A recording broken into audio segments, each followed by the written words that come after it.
नमस्कार दोस्तों, मैं हूं सरोज शर्मा और आप देख रहे हैं हमारा चैनल ज्ञान विद शर्मा जी। तो देखिए, हरियाणा सीईटी 2025 पर हो गया केस, क्या पेपर नहीं होगा। तो देखिए, पहले बात तो ये बताया था कि आप हमारे चैनल को सब्सक्राइब कर लीजिए, ताकि जो बिल्कुल जेन्युइन खबर है, अभी हम देखिए व्यू के चक्कर में वीडियो नहीं बनाते कि व्यू आ जाए, ये आ जाए। सिर्फ बच्चों को जो जेन्युइन खबर है वो तो हमारे पास अभी बड़ी अपडेट आई है कि सीईटी 2025 पर केस हो गए और अब आगे क्या होगा। तो पूरी खबर एक बार मैं आपको बता देता हूँ। देखिए, हरियाणा में ग्रुप सी का जो आप सभी को पता है कि कॉमन एंट्रेंस जो टेस्ट है सीईटी होने वाला था। अब बताया जा रहा था कि जुलाई के एक माह में वो पेपर हो जाएगा, लेकिन बताया ये भी जा रहा था कि जुलाई में थोड़ा मुश्किल है तो अगस्त में हो सकता है, लेकिन संभावना यही थी कि जुलाई या अगस्त में एग्ज़ाम हो जाएगा। अब देखिए, बच्चों ने कर दिया उस पर केस।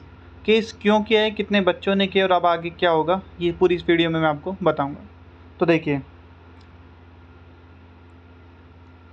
देखिए जो एग्ज़ाम में के रजिस्ट्रेशन से वंचित, मतलब जो बच्चे अपना रजिस्ट्रेशन नहीं कर पाए थे, उन्होंने ये कहा है कि रजिस्ट्रेशन के लिए कम समय मिला था और जो सरल पोर्टल है वो भी नहीं चल रहा था। इसके चलते वो अपनी कैटेगरी का फ़ायदा नहीं उठा पाए।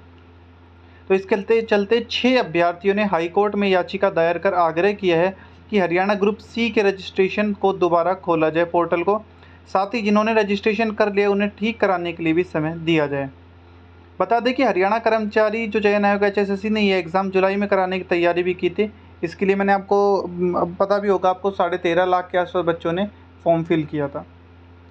देखिए, दो जो 3 कारण हैं, जो 3 अपनी मांगे रखी गई अभ्यर्थियों के द्वारा, वो क्या क्या है। पहला तो ये कि रजिस्ट्रेशन का समय बढ़ाकर पोर्टल दोबारा खोला जाए। दूसरा ये कि जो रजिस्ट्रेशन कर चुके हैं उन्हें करेक्शन करने दिया जाए। और तीसरा ये कि सीईटी का एग्ज़ाम एक ही शिफ्ट में कराया जाए। देखिए, अब इनमें देखिए, जो मैं आपको एक बार थोड़ा-सा विस्तार से बता देता हूँ। जो एक तो ये माँग है कि सीईटी का जो एग्ज़ाम है एक ही शिफ्ट में कराया जाए। ये इसलिए कहा गया है क्योंकि आप सभी को पता है कि बच्चे ने ये कहा है कि एक जैसे एग्ज़ाम मतलब सेट पेपर नहीं हो सकता। अब आपको पता है 13.5 लाख बच्चों का पेपर है, तो एक बार में तो हो नहीं सकता। तो ये भी बताया जा रहा है कि 2-3 दिन लगेंगे और 4-5 शिफ्ट 6 शिफ्ट में पेपर होगा, तो सभी में एक लेवल तो बना नहीं सकते, किसी में हार्ड तो किसी में ईज़ी बन जाएगा। तो इसलिए नॉर्मलाइजेशन होगा और नॉर्मलाइजेशन कुछ हद तक सही नहीं होता, क्योंकि उसमें एग्जैक्ट जो हम कह सकते हैं बिल्कुल जो सच्चाई वाली बात होती है कि हाँ भाई बिल्कुल एग्जैक्ट बराबरी कर दी बच्चों के स्कोर, ऐसा नहीं होता। तो कुछ लोगों को फ़ायदा मिल जाता है और कुछ को नुकसान। तो ये कहा गया है कि एक तो नॉर्मलाइजेशन को बंद किया जाए और किसी भी तरीके से एक दिन में पेपर कराया जाए। हालांकि बहुत ज़्यादा मुश्किल है ऐसा होना कि एक दिन में पेपर कराया जाए। दूसरा ये कि जो रजिस्ट्रेशन कर चुके हैं उन्हें करेक्शन करने का, देखिए ये बिल्कुल सही बात का है कि काफ़ी बच्चे ऐसे हैं जिन्होंने रजिस्ट्रेशन तो कर दिया लेकिन कुछ ना कुछ गलती कर दी। किसी की कैटेगरी गलत हो गई, किसी का सर्टिफिकेट नहीं बना था, किसी ने कुछ नाम वगैरह में गलती कर दी। तो उन बच्चों को एक बार करेक्शन का मौका तो मिलना चाहिए था। तीसरा ये कि रजिस्ट्रेशन का समय बढ़ाकर पोर्टल दोबारा खोला जाए। देखिए, एक तरीके से सरकार का ये कहना है कि देखिए, एक तरीके से इस मामले में सरकार भी अपनी ओर से ठीक कह रही है कि सरकार ने ये कहा था कि हमने पहले ही कई बार ये बात न्यूज़पेपर के ज़रिए या आपको वैसे भी सोशल मीडिया के ज़रिए भी बार-बार हम कह रहे थे कि अपनी जारी सर्टिफ़िकेट वगैरह जो भी अपनी सारी सर्टिफ़िकेट बनवा लीजिए, क्योंकि हम कभी भी रजिस्ट्रेशन का पोर्टल खोल सकते हैं। लेकिन तब तो बच्चों ने बनवाया नहीं और जैसे ही पोर्टल खुला रजिस्ट्रेशन के लिए, तब सरल पर एकदम इतनी ज़्यादा जो बच्चों की भीड़ चली गई, एक तरीके से हम कह सकते हैं कि सब सर्टिफिकेट बनवाने के लिए चले गए। तो इतनी ज़्यादा एकदम साइट भी बिल्कुल नहीं चल रही थी सरल की, आप सभी ने देखा भी होगा। तो सरकार ने कहा कि हमने पहले ही कह दिया था कि अपनी सर्टिफिकेट बनवा लीजिए, लेकिन बच्चों ने जो अभ्यर्थियों ने हाई कोर्ट में रखा है कि रजिस्ट्रेशन का समय बढ़ाना चाहिए। इसके बाद जो अगली है वो यही कि सरल पर जो है सर्टिफिकेट नहीं बन रहे थे।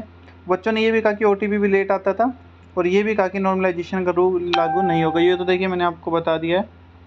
इसके बाद अब देखते हैं आगे क्या होता है। और ये भी बताया जा रहा है कि एचएसएससी जो है उन्होंने फटाफट जो भी उनकी जो बड़े बड़े ऑफिसर हैं उन्होंने सभी डीसी और जो भी डिपार्टमेंट के हेड वगैरह उनसे सभी से डिटेल मांगी थी कि अपने अपने एग्ज़ाम सेंटर की जहाँ भी हम बनाना चाहते हैं उनकी डिटेल भेज दीजिए।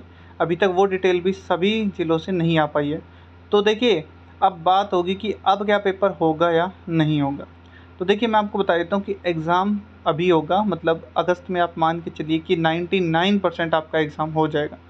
बात रही कि अब ये एक बच्चे कह रहे हैं कि सर कोर्ट केस कर दिया तो अब क्या पेपर नहीं होगा या आगे हो जाएगा। देखिए, ये कोर्ट केस तो देखिए आप पेपर लो मत लो, पेपर जल्दी ले लो, पेपर लेट ले लो, हर जगह कोर्ट केस होंगे। अभी तो सीईटी स्टार्टिंग है, अभी तो सिर्फ रजिस्ट्रेशन हुए हैं, अभी तो देखना आगे आगे जब एग्ज़ाम होंगे जब भी केस होने की संभावना बहुत ज़्यादा रहती है।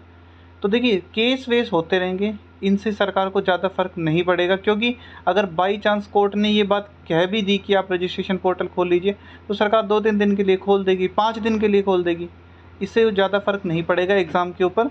और देखिए बात आई नॉर्मलाइजेशन की, जो बच्चे कह रहे हैं कि एक ही शिफ्ट में पेपर कराया जाए, हो सकता है ये फैसला सरकार के हक में आए, क्योंकि देखिए एक दिन में 13.5 लाख बच्चों का पेपर लेना बहुत मुश्किल है। एक तरीके से हम कह सकते हैं पॉसिबल नहीं है, क्योंकि हरियाणा के अंदर सेंटर बनाने पड़ते हैं। तो देखिए मेरे हिसाब से इसमें तो कोई दो राय नहीं, इसको तो खारिज भी हो सकता है ये तो। लेकिन हाँ, ये एडिट का है, और जो दोबारा फॉर्म खोलने का रजिस्ट्रेशन के लिए, उसमें हो सकता है कि 2-3 दिन के लिए दोबारा खोल दे, लेकिन उससे कोई एग्ज़ाम पे ज़्यादा प्रभाव नहीं पड़ेगा। तो आप अपनी तैयारी में लग जाइए, अगस्त में पेपर होने के पूरे चांस है। तो आप अगस्त के हिसाब से, बल्कि आप तो जुलाई के हिसाब से ही अपने सोच के चलिए और अपनी तैयारी को ज़ोरों शोरों से कीजिए। इसी के साथ HSSC हरियाणा की और जितने भी गवर्नमेंट एग्ज़ाम है सबकी अपडेट जानने के लिए आप हमारे चैनल को भी सब्सक्राइब ज़रूर कर लीजिए। धन्यवाद।